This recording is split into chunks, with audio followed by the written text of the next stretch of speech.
നമുക്ക് തന്നത് ഏറ്റവും കൂടുതൽ നല്ല സ്നേഹവും വാത്സല്യങ്ങളും പിന്നെ കൂടുതൽ നല്ല നല്ല കാര്യങ്ങളൊക്കെ ഞങ്ങൾക്ക് തന്നത് അമ്മ വീട്ടുകാരാണ്.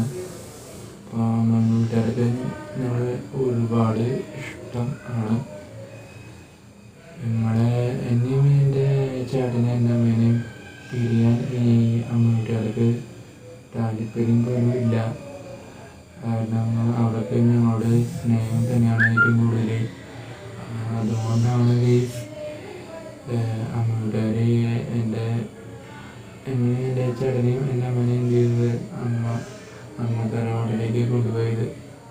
ഇത് അമ്മ വീട്ടുകാർ 10-18 വർഷത്തോളം ആയി അപ്പൻ തിരിഞ്ഞു നോക്കിയില്ല. അവസാനം വയ്യാണ്ടായപ്പോൾ ഞങ്ങളെ അടുത്തേക്ക് അന്വേഷിച്ചെത്തി. വേറെ ഒന്നും കൊണ്ടല്ല, വയ്യാണ്ടാകുമ്പോൾ ഒക്കെ ഇവിടേക്ക് വന്നത്. അപ്പനോട് അപ്പം മാത്രമേ ഉള്ളൂ ഒറ്റയ്ക്ക്. അപ്പോൾ വയ്യാണ്ടാകുമ്പോൾ എന്ത് ചെയ്യും, വീട്ടിലേക്ക് വരും.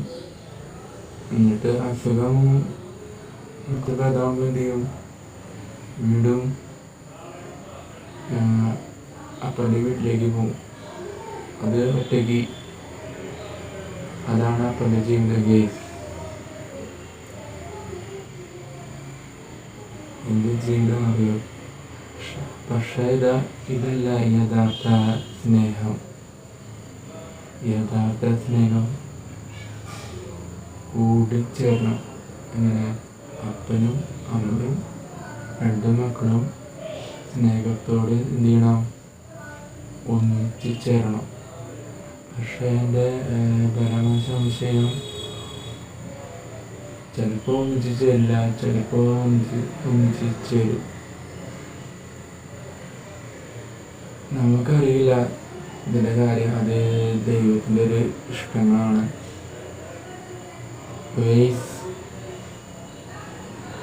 ഞാൻ ഈ വാലന്റൈൻസ് ഡേ കാര്യം പറഞ്ഞു വന്നപ്പോൾ എനിക്ക് ഇങ്ങനെയൊക്കെ പറയണമെന്ന് തോന്നി. ശരിക്കും ഇതല്ല യഥാർത്ഥ സ്നേഹം.